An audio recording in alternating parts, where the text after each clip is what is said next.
Well, it's an honor and privilege to be here this morning, and many of you were here 2 years ago when I spoke on evolution versus creation, and we want to deal this morning with another very timely topic, and I'm aware that this topic touches close to home for many of you. Many of you have shared that you have husbands, fathers, brothers, uncles, grandparents who have been involved in Freemasonry. We may have Masons here this morning, and please know that I care very deeply for Masons. I'm deeply grieved, as you're going to find out. And if you're a Mason here, I pray that you would have an open mind to what is said. I have spent 30 years researching and lecturing on this topic, and not only here but around the world. And I know that probably only 1 in 1,000 Masons fully comprehends what is involved when they join the Masonic Lodge. And I know that this comes close to home for many of you. And I pray that you'll have an open mind if you are a Mason this morning, that you will have the heart to think clearly and be set free from the bonds of the Masonic Lodge. You know, we are told in 1 Peter 3:15 that as Christians we are to sanctify Christ in our life, and to be ready always to give to every man an answer, a reason for the hope that lies within us. Jude 3 says that we are to contend earnestly for the faith, delivered once for all time unto the saints. 1 Thessalonians 5:21 says, examine everything carefully and hold fast to that which is true and good. And that is what we want to do this morning. Over the last 30 years, as I have lectured on this, we have had the privilege of seeing literally tens of thousands of Masons come out of Freemasonry. In fact, this last January, with the help of a friend in Oklahoma, we mailed to every Masonic lodge in the United States a copy of my CD that we have available out on the table. We have been receiving letters from worshipful masters of lodges across America saying, after hearing your CD, I have repented. And I have resigned from the lodge, and pray that I will be able to tell the lodge members why I'm leaving as a Christian. We've had some very interesting things happen. In my book, Fast Facts and False Teachings, I tell about speaking in a large Southern Baptist church in South Texas. And when I was there for a week of seminars, as I hold every week around the country in churches on cults and world religions, Sunday morning I was in the pastor's office, and the elders came into the office and they said, Pastor, why are we having this man speak in our church this week? And they had seen the CD on Freemasonry. Come to find out that the chairman of the church was the worshipful master of the lodge. The Sunday school superintendent was the supreme potentate of the shrine in town. And they said, why are we having this man speak? And I said, well, let me give you the CD. I said, everything I say on the CD is documented. I document everything I say from your own Masonic authorities. If you have a problem with me, with the lecture, it's not with me, but it will be with your own Masonic authorities. You can look it up. Well, that evening, they called the Masonic Lodge in town together. I spent till 4 in the morning going through all the documentation that I give on the CD, which is much more extensive than I have this morning. They came back to the pastor Monday morning. They said, Pastor, we want you to know we all resigned from the lodge last night. We cannot refute what this man said. And they said, we had no idea what we were involved with. Another pastor in California was given my CD, and he was a 32nd degree Mason. He had been a Mason for 30 years, the pastor of the church. And half of his elder boards were Masons. After he listened to the CD, he called together, as churches do, a board, and had 5 Masons and 5 non-Masons to examine whether what I said was true or not. After 6 months, he sent me a 30-page paper that the church had written out on why no Mason could hold leadership in the church.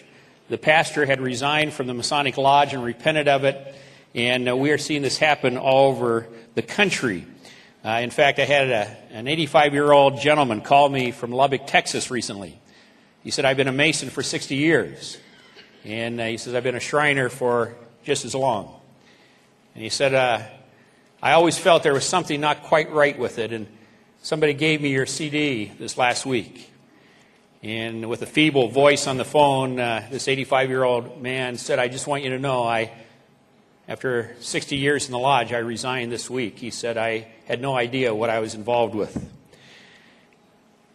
I was at a major church, very famous church in Georgia. When I was there for a week of meetings, Sunday morning I walked into the church building, and as you walked in, right in the cornerstone of the church, this 100-year-old famous church, they had on the cornerstone a square and compass that you see on the screen with the G in the center put there by the Masons 100 years ago. After I spoke in this church, they called a meeting Sunday night of the elders, and I thought, oh man, because it was a heavy Masonic area, and praise God, the elders of the church said, we have this symbol on our church. What do we do? I said, well, I can tell you what I would do. I said I would get a jackhammer and a sandblaster and blast it off your church. And one of the elders said, well, I'm a contractor. He says, I got all those. We can do that tomorrow. And they came on Monday, had the newspapers there, took a picture of the church blowing the Masonic symbol off their church. And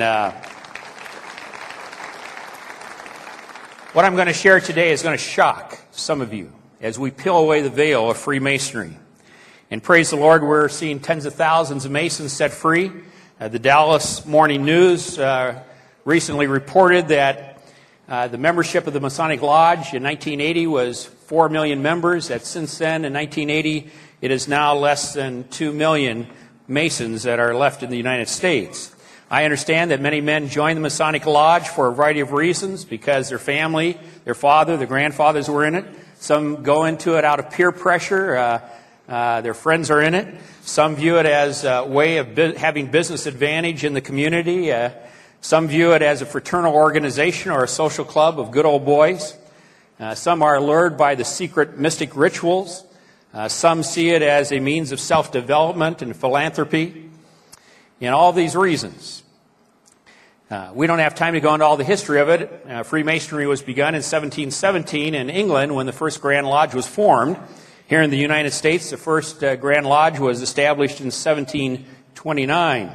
Many of you are probably familiar with a variety of Masonic symbols I have here on the screen.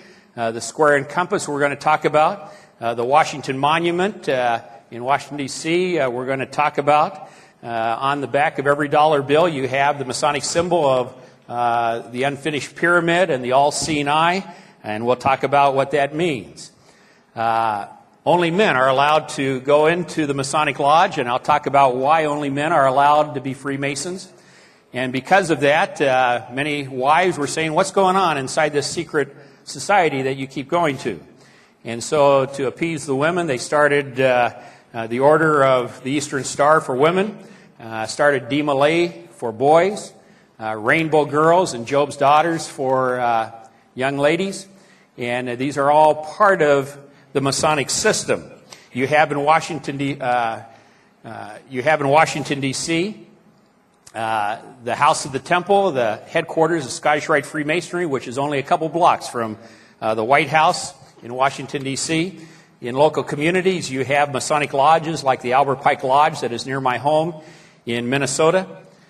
Freemasonry is really a system of degree work where they believe that they are building the pyramid of life, that they are making good men better through their system of morality. And in order to become a Mason, every Mason must first go into what is called the Blue Lodge. And we have a Masonic Lodge right across the street from where we're meeting today. When you drive out, you'll notice that the Branson Masonic Lodge is across the street here. Every Mason, in order to join the Lodge, must first go into the Blue Lodge. And the Blue Lodge, they do a series of degree work when you get into Masonry, where they reveal more and more of the inner secrets and teachings of what Masonry is all about.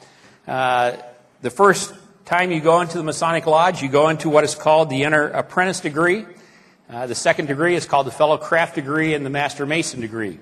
Many Masons stop at that point, but you are then able to go into the Scottish Rite with its 32 degrees, 33rd being an honorary degree, or the York Rite with its 13 degrees, and many men will go into both. Once you achieve the highest degree of the Scottish or York Rite, you are then able to go into the shrine and become a Shriner, what is called the ancient Arabic order of the nobles of the mystic shrine, and you get your red fez with the Islamic sword and crescent on it, and we'll talk about that as well this morning, what that is all about.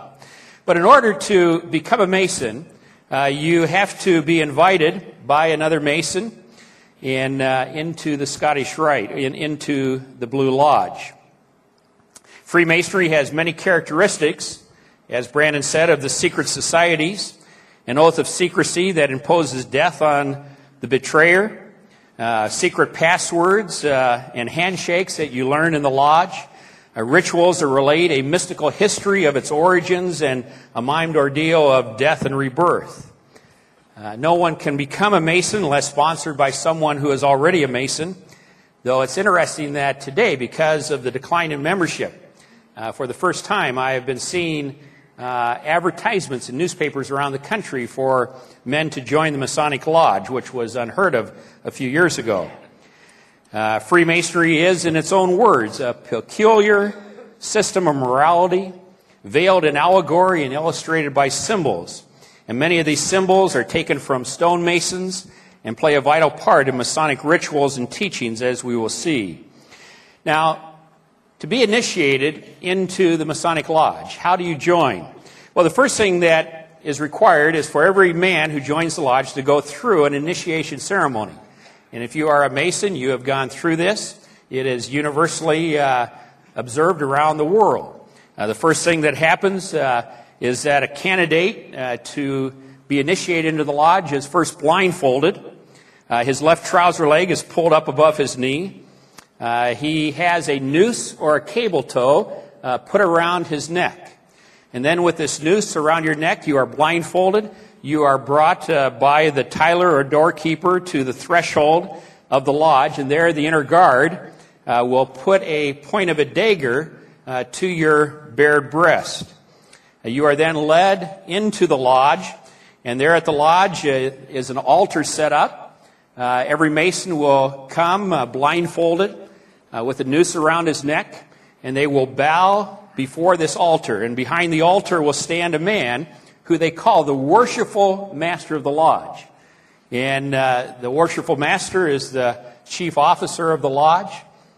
And in order to be initiated, and understand, there are many men in Christian churches, including pastors, who have gone through this initiation, where they bow blindfolded before a man at an altar. They call him the worshipful master. And then as they are kneeling there before the worshipful master, they are required to take a series of pagan blood oaths in order to join the lodge. The very first degree in the entered apprentice degree, every Mason, and if you're a Mason, you know you have done this. Every Mason will first put his thumb to his throat and will swear a blood oath, which includes the following words, I quote, "Binding myself under no less a penalty than that of having my throat cut across, my tongue torn out from its roots and buried in the rough sands of the sea." In the second degree, the fellow craft degree, you have the pagan blood oath that includes the following words: "Binding myself under no less a penalty than that of having my left breast torn open, my heart plucked out and given as prey to the wild beasts of the field and the fowls of the air." And then when you achieve the third degree in the Blue Lodge, or the Master Mason degree, in order to become a Master Mason, you must take the blood oath that includes the following words, I quote, "Binding myself under no less a penalty than that of having my body severed in twain, my bowels taken from thence and burned in ashes, that no more trace or remembrance may be had of so vile and a perjured wretch as I." And every Mason has gone through these rituals, blindfolded, bowing at an altar before a man they call the worshipful master. It's interesting, I was speaking in Kansas a couple of years ago, and I had been invited to a church where they were having problems with a lot of Masons in the church. The pastor had asked me to come down, and we had a packed audience. And after I shared, I opened it up for a time of questions. And I'll never forget a man in the first row stood up and he turns to the audience. He says, I just want everybody to know that I am the worshipful master of the lodge here in town. And I want you to all know that what this man just said is a lie. He doesn't know what he's talking about, and he is a liar. I'm thinking, oh my. All of a sudden, I wish I had a video of it. It's the most incredible thing. All of a sudden, a 75-year-old man stands up in the back row of the church. He points down to the fellow standing in the front and he says, Charlie, you know what this man said is true. He says, I was the worshipful master who initiated into the lodge. You know you went through those ceremonies. Man turned red-faced and literally bolted out of the church. Exposed. Because every Mason knows that what I'm sharing is the truth. Some men tell me that they're Christians and that the lodge, there's nothing wrong with being a Christian and being in the Masonic Lodge. Some Christians will say to me, well, I'm just in the Blue Lodge, so I haven't gone into the higher degrees, the Scottish Rite or York Rite. I don't know about all that pagan stuff. I'm just in it for the Blue Lodge, and there's nothing wrong with being a Christian. And for any man who says that, I simply say to them, first of all, you got to ask, how can any Mason or how can any Christian in the very first initiation, and I've had many men tell me that in the very first initiation, they have gotten up and walked out of the lodge realizing they cannot participate in this as a Christian. But if you're a Christian, you have to ask yourself, number one, how can you bow before a man at an altar and call him the worshipful master? Jesus said in Matthew 6:24, you cannot serve two masters. You cannot claim to be a Christian and bow before a man and call him the worshipful master. You can't serve two masters, folks. Secondly, you have to ask, how can any Christian put a blindfold on themselves, be brought before an altar, bow at an altar before a man you call the worshipful master, and then you are required, as you are blindfolded, to say, I'm lost in darkness and I need the light of Freemasonry.